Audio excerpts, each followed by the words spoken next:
Okay, hello and welcome to The Cine Skinny. It's the podcast from the team behind The Skinny magazine. We're talking about the films. It's me, Peter Simpson, with Jamie Dunn. Hello. Lewis Robertson. Hello. And Anahit Berries. Hi. We are at EHFM in Summerhall. Our office used to be in Summerhall. We put on film screenings at Summerhall. And now we're doing the pod. What a lovely moment. Thanks to Jamie and the station for having us. You can listen to EHFM live online all the time at ehfm.live. And they have like a full archive of shows on Mixcloud as well. So lovely chaps, good stuff. There's lovely vibey lighting on. I'm having a great time. And another thing to say before we get started is thanks to everyone who came to the matinee screenings we did with Mubi.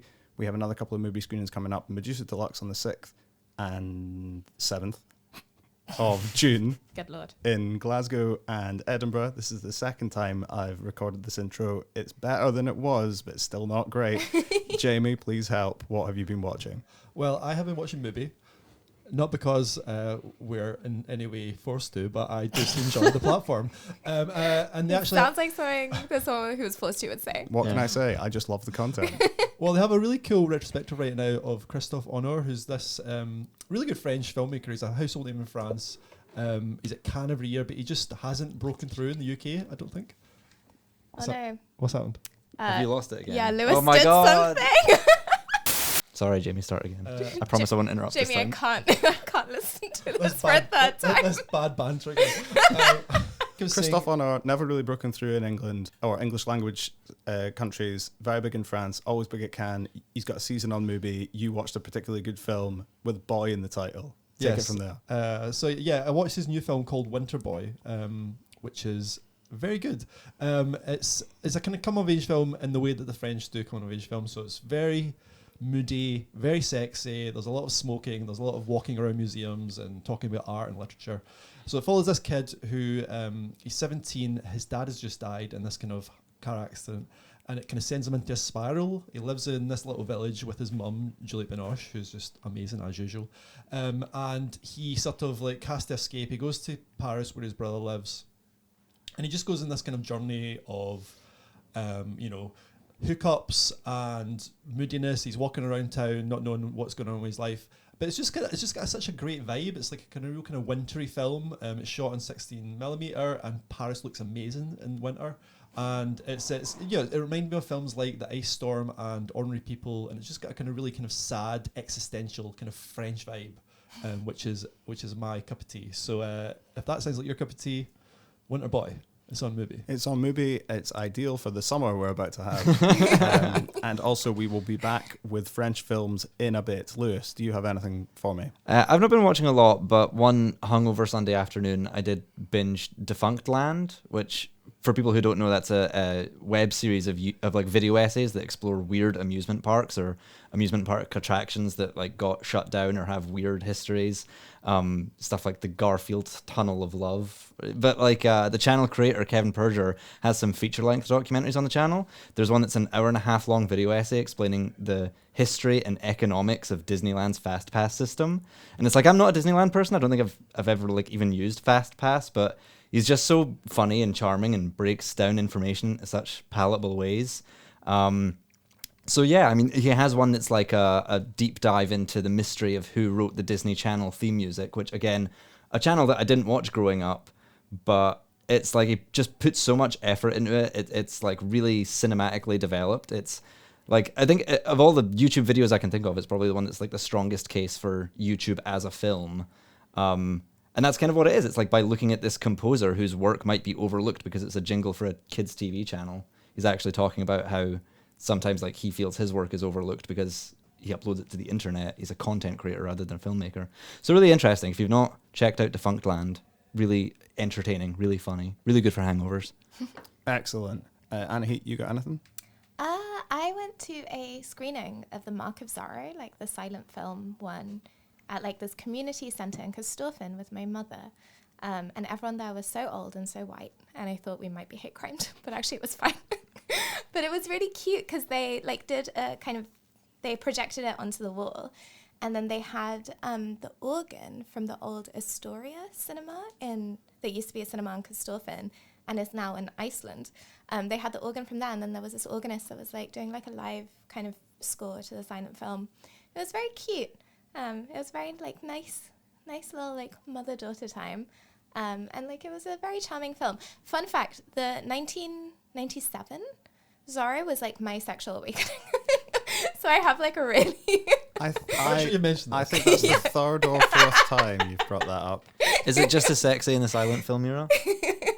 No, it's not as good, but it was good. It was still very funny. Who plays Zorro? Is it Douglas Fairbanks. Ah. And he's just not as hot. Do you know what I mean? Like, there's only what can you do? But it was very cute. It was nice. Excellent. Yeah. Good stuff. Cool. Right. That's that. Right. So we've covered sexual awakenings, YouTube videos, and France. Cool. We can move on. Full time. It is, as mentioned earlier, as trailed earlier, French. So Julie is played by Laura Calame. She is the head chambermaid at a 5-star Parisian hotel. Every morning she leaves her 2 kids back in her kind of village out in the sort of like beyond suburbs to go on this daily commute. She has a job interview for another job. There is an ongoing transport strike in France. There is strife. Drama ensues. This one played at Edinburgh Film Festival and also I believe at the French Film Festival, possibly. And Yes. Venice, I think. And Venice. It's been 2 around. years It's been ago. like floating around in the ether or l'éther for a while. The thing that people keep saying is it's a Ken Loach subject matter shot like a thriller. So Jamie, I can see that you have written down almost that exact thing in the notes. Please elaborate. Thanks for stealing my lines. Yeah, but I mean, it's not We're like a you say. team. It's not an original thought. Basically, everyone has said some version of this. My version was going to be it's a Ken Loach film, but made by Luc Besson, because it's about a woman just going about her daily life, but it's shot and edited in this really frenetic way, and it's got this amazing kind of pulse-pounding score. That makes it feel like when she's running in the film, it feels like an assassin's after her, but actually she's just running for the train. Because it's basically just about this woman's stressful week.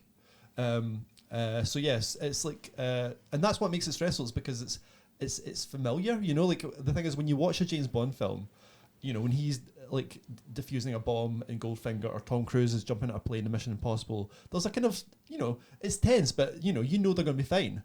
You know, it's that you can't really relate to those situations, but you have been running late for a train. You have had an interview that's going terribly. You have had to juggle about 20 things because that's the kind of life you live, where you're like juggling 20 jobs. So this is what it's just basically a film about the horrible gig economy we live in and capitalism and how life is really hard. So this woman, her problem, Julie, her problems are just mundane. You know, she's got a hellish commute.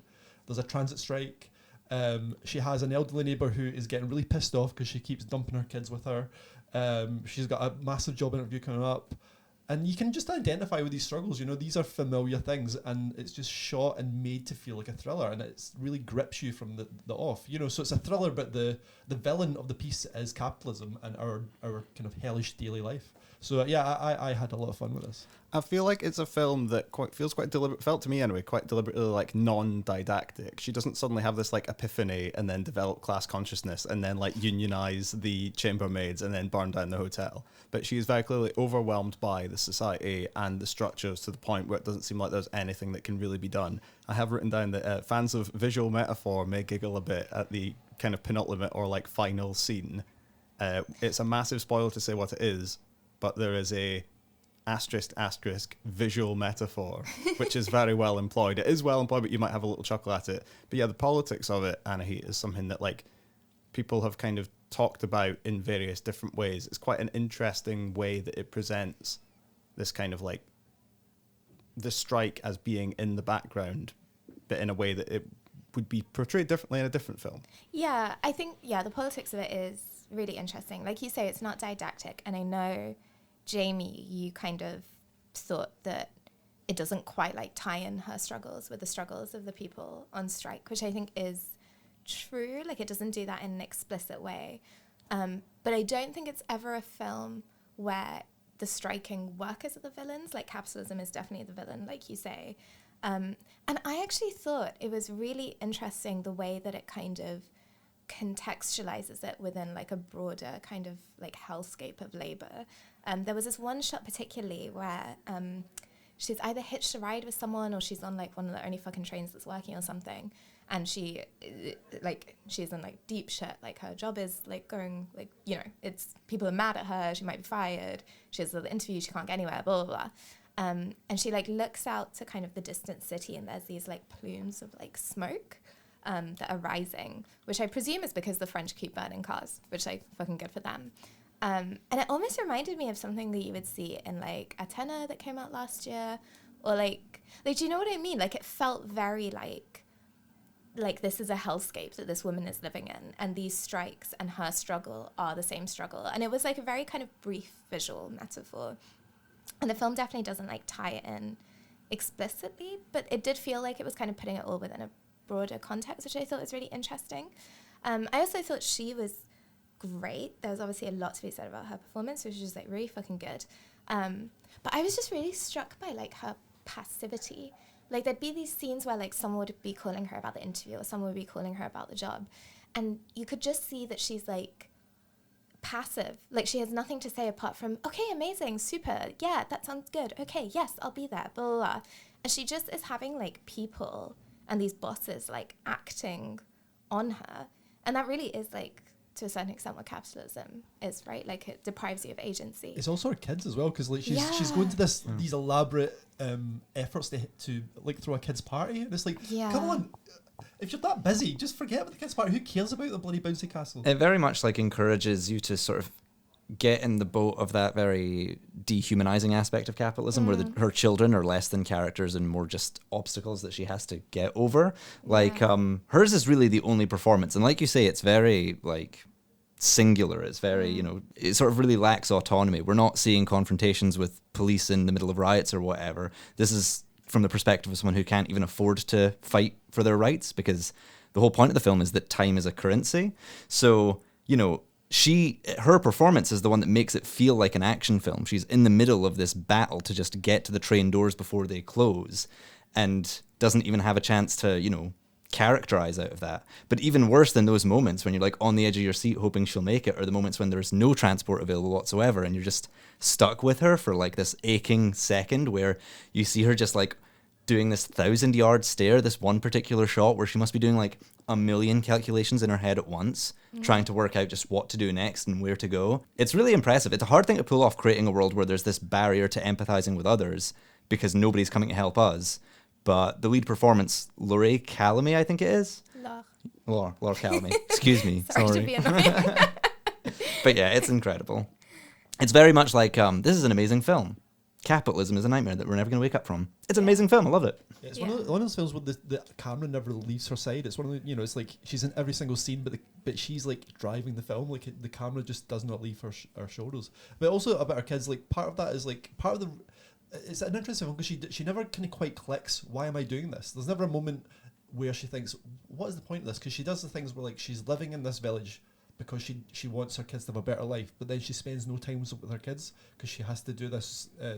You know, these menial jobs to pay for them, and her idea is, if I get a better job, it'll be better. But the better job is also going to mean more hours. You know, like so it's like there's a never-ending struggle. So it's like in a way, it's a really grim film. It's like almost, it doesn't suggest any respite for this woman. It's interesting that you point out that the camera never really leaves her side, because when I first heard about it, I thought of Boiling Point with Stephen Graham, where he's like a 5-star chef, except the main difference, other than this taking place over a week and Boiling Point being an all-in-one shot film, is that instead of showing the crushing pressure of having to work at the very top, this is about the crushing pressure of having to work at the very bottom. So I think those two films paint this incredibly damning portrait of capitalism where you can't win either way, and it's all terrible. Yeah, it's like all in the kind of mundane terror of just like seeing the same stuff every day on your way to and from work, leaving in the dark, going home in the dark. Yeah, fucking hell. Yeah. It's very kinetic, it's very energetic. It's actually quite stressful. So it's maybe not the most fun film in the world, but it is good. It is good. It is worth watching. It also is a really good joke about a Scottish musician who. Oh, that's so funny. Yeah, who does like a kind of dirty protest in one of the hotel rooms. She works in this kind of 5-star hotel, and this guest is like in the penthouse and like made a mess in the bathroom. And I just wonder, who do you think the famous Scottish musician is meant to be? Oh my god! Is this Are you playing Defamation Bingo?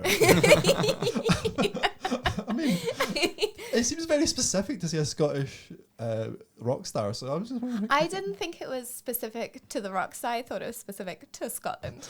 I thought the country was being called out rather than a particular person. I mean, that's harsh. Either way, if you've got suggestions on which Scottish rock star you think would be most likely to defile a 5-star Parisian hotel room, please don't tell us. Keep those to yourself. So Full Time is out in UK cinemas from next Friday, I believe, 26th of May. So that's Full Time. Check it out. It's good, but stressful. Oh my God, it's next Friday, the 26th of May. It is. Ugh. There we go. It's going to be June soon. And then it'll be July. Fuck off. And then August. No. Local hero, Scottish classic, Bill Forsyth. I'll explain the plot. Solid intro. So, Local Hero is about... I'll cut this bit as well. No. Right. Let me see if I can get this time. Local Hero is back. It's its 40th anniversary this year, so it's getting a re-release, and it is playing in cinemas across the UK and Scotland in particular from this Friday. So in Local Hero, Mac, who's played by Peter Reigart, is sent by his Texan oil company to northwest Scotland to buy up a seaside village to turn... I bet no one can hear this and we just sound insane. No, I think they definitely could You hear think? that. Yeah. Okay. Okay, right. Local Heroes back. 40th anniversary. Bill Forsyth classic. Mac is sent by his Texan oil company to northwest Scotland to buy up a seaside village for a new oil refinery. He gets to Forest, not a real place. He meets Oldson, Peter Capaldi. They go off to the village, but they soon find out that it isn't that straightforward to buy up a small Scottish village and turn it into an oil refinery. There's like a 4K restoration that's playing at the Cameo, Dominion and GFT from the 19th of May. Local Hero is very good. It's very important in the history of Scottish film. Jamie, you know a lot about the history of Scottish film. Hit me. Give me the knowledge. What's the situation? It was very important, I think, in the history of Scottish film. And Thank you. And it's a big kind of step forward for Bill Forsyth, because his first two films had been these kind of really low-budget comedies about teens that were kind of made with like a community group in Glasgow. So that was... That Sinking Feeling in Gregory's Girl. But this one was a big step up. It was produced by David Putnam, who was at the time kind of the UK's kind of star producer. He just made Chariots of Fire, won the Oscar. It had Warner Brothers behind it. It had Burt Lancaster, this kind of legendary Hollywood actor in it. And yeah, under that pressure, I think he absolutely knocks it out of the park. But what I love about the film is, despite it being this kind of studio film, it feels completely like a Bill Forsyth film. So it follows his kind of gentle rhythms. It's running through with this kind of slightly absurdist sense of humour. The performances are kind of really eccentric, but kind of utterly charming.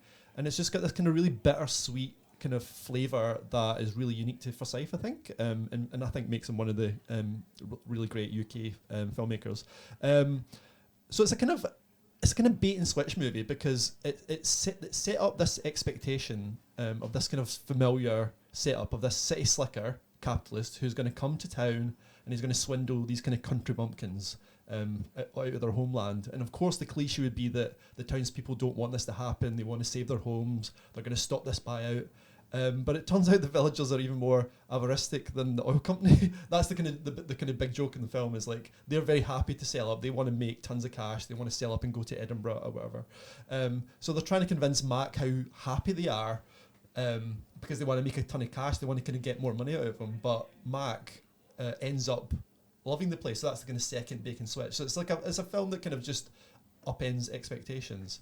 So yeah, it's kind of just a really kind of warm, humanistic film, but what I like it is it's not sentimental. I think a lot of people have called it sentimental over the years, but I think the reason it's stood the test of time is because it's got a kind of spikiness to it. You know, it's similar to Whiskey Galore in that way. It's about kind of Scottish people, but they aren't kind of shown as being parochial. They're actually quite canny. They're quite urbane. They're cynical, and it's the outsiders who are actually the joke.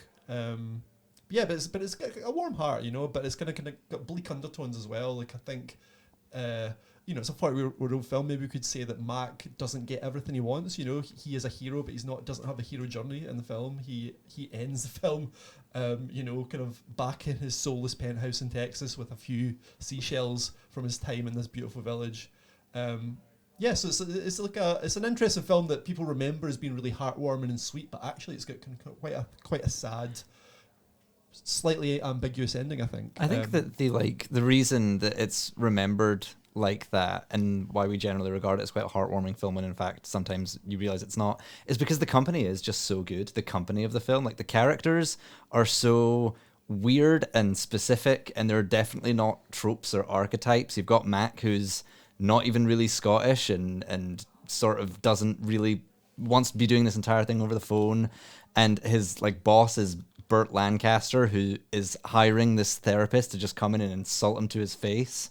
And then, you know, their characters are fleshed out beyond the necessary amount of detail. Like there's these micro scenes where they're just skimming stones, or it's too misty to drive, so they just have to sleep in the car and share a bar of chocolate. And it's just like, you know, it's a very brief interaction, but then we just move on, and without even realizing it, the characters are being built up in such subtle ways. It's so gradual. And not even like our main characters, but the townsfolk are built up in that same way. Like, they're kind of their own character. They're like a Greek chorus. They're hiding behind the corners trying to eavesdrop on the business transaction. There's like 100 people like ducking behind one window just to listen to it, so you really warm to them. And like the natural world as well. There's this marine biologist who sort of, you know, has like webbed feet, and that turns out to just be this weird sort of miraculous thing that implies that it like gives the natural world a lot of character as well. But yeah, it's just these sort of like very discordant and unexpected scenes where you don't even realize that you're actually forming quite a strong attachment to these characters. And by the time that it comes in with its cynical ending, at least when I'm watching it, I always kind of like hope that it doesn't end that way. I kind of like don't want it to end that way. I want it to end happier. Well, I mean, when I say it, the thing is, it is quite ambiguous, because it ends with like, it's got one of the most famous endings in British cinema. It's like ends with that famous red phone ringing, but we don't see anyone pick up. And it's, will someone pick up? Will he, you know, like what's going to happen? You know, maybe he is stuck in Texas. Maybe he quits his job. You know, like it's like, are you the half glass full, half glass empty guy? But yeah, no, I agree. I think you're right. The characters, I love Dennis Lawson as the kind of randy pub owner, but also the accountant, but also the mayor of the town, who's always like sneaking away to like, you know, have sex with his wife because they love her so much. Like it's just again, it's like characters who you don't really see in Scottish films, you know. Anahit, do you have anything to say about Local Hero? I watched it 2 years ago at the GFT, which is actually a really nice way to see it. So I do encourage people to watch it at the cinema because it is really pretty on the big screen. I can't remember all that much about it, except, have you guys seen Oscar? The 1991. It's like a screwball comedy with like Sylvester Stallone and Marissa Tomei and Tim Curry. This is ringing No, It's I really am conscious funny. of time, but do tell me more. I'm not gonna really. It's basically, okay, Sylvester Stallone plays like an ex-mobster, like mafia guy, who his father's dying wish is that he turns straight. So it's like a day in his life when he's trying to like turn straight. And it got like nominated for Razzies and stuff, but it's actually really funny. And we used to watch it a lot as a kid because my dad really liked it. Anyway, Peter, how do you say his name? Peter Riggett? Yes. Peter Riggett. He was in that as his like right-hand man who is now turned into a butler. And as a child, like kind of 8 years old, I was always like, I think he's quite hot. But then I was like, is that weird? And then I saw Local Hero and I was like, no, he is hot. Is this another sexual record film of yours? Just you watching. Was it your dad who made you watch this a lot, or was it you? This and Zorro on repeat. Yeah, actually. I really liked it. Anyway, that's my thoughts on Local Hero. So that's Local Hero covered. Peter Capaldi is absolutely fantastic as this like big flailing lump. I just don't think he's that tall. I didn't. Yeah, think he was that tall. he's cutting around the stone beach in his like tweed suit, and he like wobbles wildly on every single step he takes. He reminds me so much of Jimmy Pesto Jr. from Bob's Burgers. Big flailing limbs, weird run, incredibly awkward, incredibly honest. And also, I could do a whole podcast on Burt Lancaster's character of Happer, the weird astrology obsessed oil baron. Top billing in the film, despite the fact he's in it for about 5 minutes and comes along at the end and completely like just takes over. You want to talk about capitalism? You talk about the guy who runs the company just comes in and is like, I don't like this idea. We're going to do my idea instead. And at one point, and like in these 5 minutes, still manages to find time to turn away for a noticeable amount of time, then turn back to Mac and basically say, "Why haven't you fucked off yet?" Yeah. No, I think it's a great film. I think actually its legacy though has been pretty grim, because I think so many terrible films about Scotland have been made inspired by Local Hero.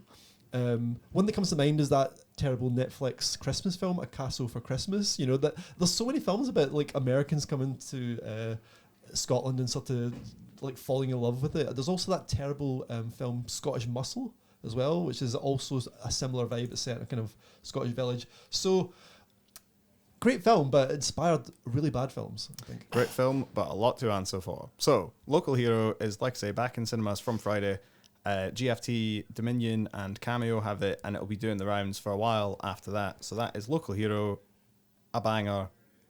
As Anahit said, catch it in the cinema if you haven't seen it before. So Local Hero is about a city slicker from the big town moving to a rural setting in the kind of like twist on your archetype of a naive bumpkin getting steamrolled by urban life. But city boys don't know everything. They can't till a field. They can't negotiate complex community rituals, at least not until they learn something about themselves. So Lewis just looked at me completely stony faced there. So we're going to talk about more films in this vein, where someone from the big city moves to a small town and what kind of happens and like why these films are so interesting. Maybe we'll start with one that is quite literally about big city folk who can't till a field to save themselves. Our Daily Bread, which Jamie described as a heartwarming tale of the Great Depression earlier. So let's see where he goes from there. Did I describe it as that? I'm not sure. I believe you did. I don't think the mics were on, but I heard it. It is quite heartwarming though. What I love about this subgenre is it's very anti-capitalist. You know, that's the message that usually comes from these films, because it's usually suggestions that, you know, country people are kinder, they're less materialistic, they have a simpler way of life that's preferable to the rat race. Now, as someone who comes from a small town, I'm not sure I buy that premise. I think small town life is actually horrible. But in Our Daily Bread, I'm almost sold on it. It's from King Vidor, who I think has possibly the best and coolest name in all of Hollywood. But he's a kind of forgotten Hollywood filmmaker. But his films are really terrific, and one of his most offbeat ones is Our Daily Bread, which belongs to that really interesting era of American films in the 30s, which were made during the Great Depression, but just before World War II, which have a kind of real kind of strong socialist ideal at the heart of them. And you don't obviously find that in American films post World War for many reasons. So it's a really interesting time for American film, I think, and there's lots of really great films come out of that era. So basically this is a plot about a couple from New York who are completely broke. It's the Great Depression. They're about to be evicted from their apartment when they're given a reprieve when a rich uncle who owns this abandoned farm in the Dust Bowl area, and they've decided, okay, what's the worst that can happen? We'll go and live here. At least it's rent-free. They try to be farmers. They can't do it because they're useless. They're city folk who have no skills. They try and fix up the place because it's fallen apart, but they have no DIY skills, no construction skills. But what happens is they meet on the road this Swedish guy who came over to America looking for success, but obviously the Great Depression is happening and he's starving, and they take him in, and lo and behold, he helps them tend the crops, and then they bring in other people like carpenters and people who can tend livestock, and they find a doctor, and eventually the place turns into this little commune, and eventually everyone's helping each other, and they basically create this kind of like socialist utopia before socialism was a bad word in America. So it's kind of brimming with hope and enthusiasm, and it has these kind of great cinematic sequences, and it has, I think, one of my favourite sequences in all American film, where it climaxes on this sequence where the farm is in danger. There's been another like Dust Bowl storm, and the crops are about to die because there's a drought. And the nearest river is like 5 miles away, and they don't know what's going to happen. And I honestly, when I describe what happens, the last half hour of the film is a bunch of people building a ditch, and it's the most nail-biting 30 minutes of cinema you'll find from the 30s. So it's like dramatic, you know, people building a ditch, it becomes high drama. And it's all about just unity and community and solidarity. And yeah, and before Americans became crazy and scared of like communism in Russia and like lost their mind, and became like capitalist pigs. So it was a great time in America, and it's a great film, and you can find it on YouTube, I believe, for free. Excellent. Before the Americans became pigs. These kind of films, I think, I think they're often about adaptation and about a character coming from one situation and into another, but they're coming into it with the assumption that their way of doing things is the best way of doing things, and that you, as a bumpkin, could never understand. I think that Wicker Man is basically a local hero if the guy never gets on board with the locals and decides to reject their customs instead of like having a whiskey and hanging out. But Lewis, one character in a film like this, who really does have to adapt, and he gets plenty of shots at it, is whatever Bill Murray's character in Groundhog Day is called, because it's completely slipped my mind. It's Phil Connors. Phil Connors. He shares the name with the groundhog, Puxatawny Phil. Ah. But yeah, I mean, that's as you said, Jamie. Like, these films they usually have quite like a strong anti-capitalist vibe. This isn't one of them, but he definitely, Bill Murray is at odds with these small town people. He calls them hicks. But it still becomes my favorite, like, cynical city slicker has his heart warmed film. Not because it's the cynical city slicker that's so well developed, but the entire point of the film that Puxatawny could be any and every small town, right? So it's like by having, if you don't know the plot, the day repeat itself over and over. It's kind of a time loop thing. It's this kind of temporal way of addressing what we typically think of as more of a space, right? It's like they're giving a real definition to what it feels like to live in this small town. It's Groundhog Day. It's this seemingly inconsequential ceremony that's practiced exclusively in small towns. You're going to see the same people do the same things every single day. And then when you realize that nothing you do, whether it's punching Stephen Tobolowsky in the face or driving off a cliff, that nothing's going to change the fact that you're stuck here, then you become incredibly depressed. But it only becomes bearable when you kind of accept what's around you. Like, the people around you are not just sort of parroting the same things. They're not just like broken records, but they are human beings, and they do react to what you say. They respond to what you have to say. Not to mention it also jump-started the narrative trope of time loop, which was like a trope that then became a genre in like Palm Springs and Russian Doll that have like tried to reinvent it, really. But I just think it's a really, really clever way of exploring. I think that it's a film for jerks, right? It's a film to like kind of teach you how to just like be a better, more well-rounded person, even if by the end of it Bill Murray still kind of is a bit cynical. Like, he's not overly sentimental, but he's definitely improved himself.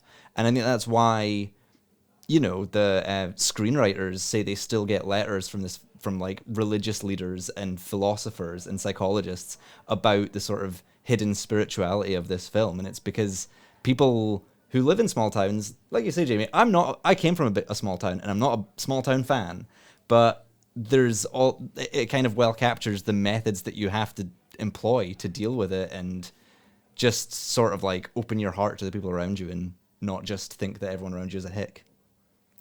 Yeah, it's also got one of my favourite last lines ever as well. So like, again, it's like the idea is like, Bill Murray's came around. He's learnt to love the place. He's learnt piano. He's became a better man. He's gonna marry Andy McDowell, and they're walking out, and he says, "Let's move here. Oh, maybe we'll rent." It's like it just ends on that like, maybe yeah. Which I'm pretty sure was a Bill Murray ad lib. Probably. I typically disagree with like comedy critics about Bill Murray worship. I don't think that he deserves half the praise that he gets, and he's obviously like this very volatile person. He massively fought with the director over this film. He was not happy with how it turned out. He wanted to go completely differently. But that's why the film kind of works, is because, I think that they originally considered Tom Hanks, but that wouldn't have worked because we'd have seen it coming a mile away, because Tom Hanks is such a sort of gentle-hearted, like, nice guy, whereas Bill Murray actually is that much of a dick in real life.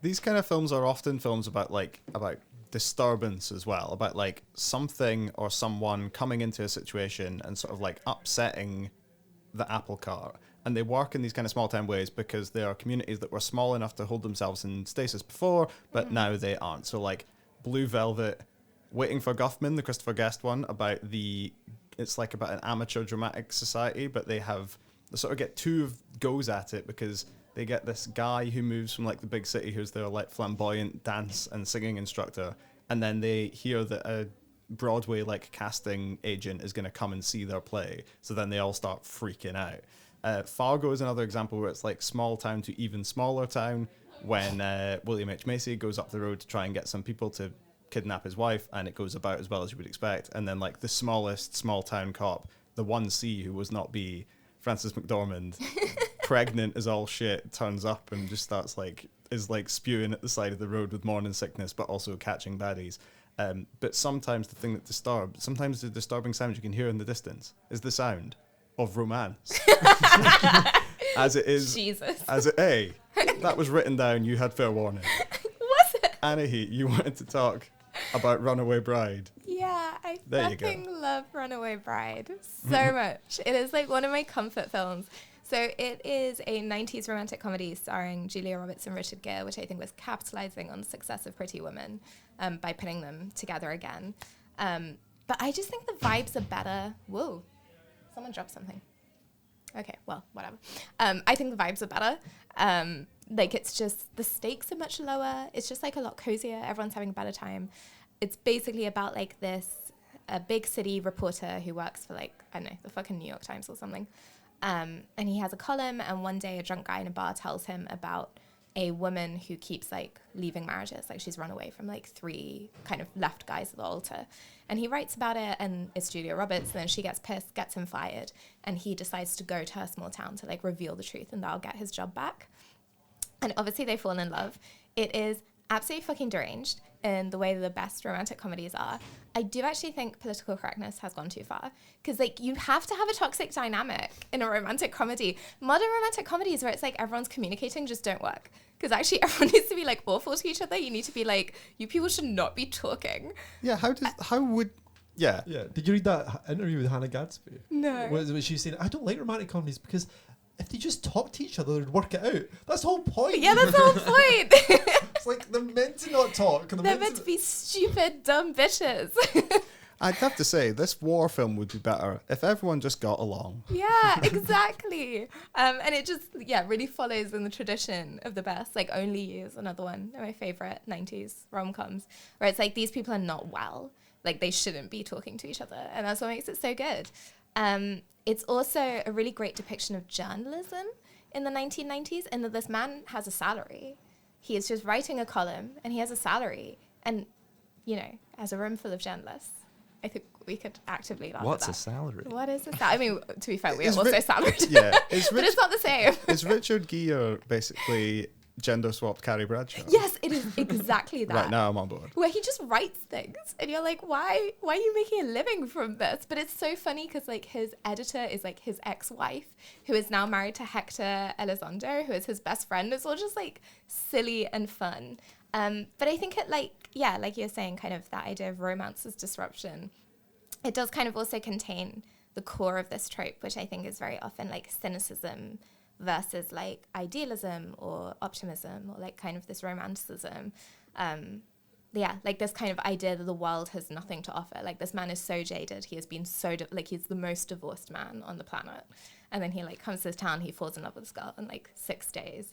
And there's something that's just quite, like, reformative about that feels, like, hopeful. And I think that is what this kind of, like, subgenre does. Their chemistry is also off the fucking charts. And it's just, like, one of those films that is, like, just so textured. Like, the little lines and the little moments between them are just so, like, they feel iconic. And that's such a silly word to use. But, like, her little plaid shirts and the little, like, banter and the little silly bits. I think the best rom-coms, they function because those things feel like they have meaning, because they sell you on that idea. Like, when you fancy someone and, like, the tiny little things they do, that's, like, the moment you replay in your head. It feels like that in a film. Like, it's not good, but it is great.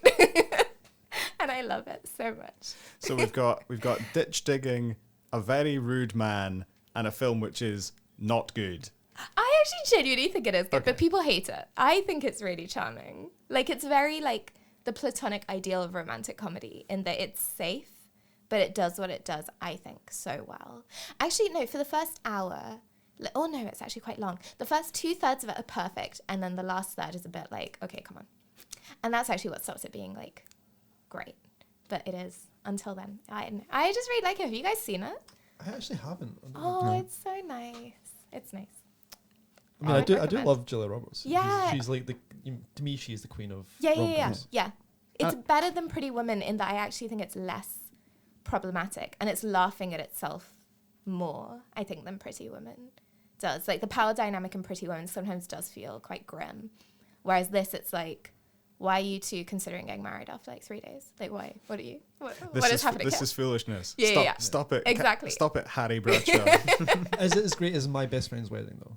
I actually don't like that film. Oh my god, that's my favourite. Really? Yeah. But he's awful. They're all awful. That's who's awful in that. Yeah, her fucking best friend. He's horrible.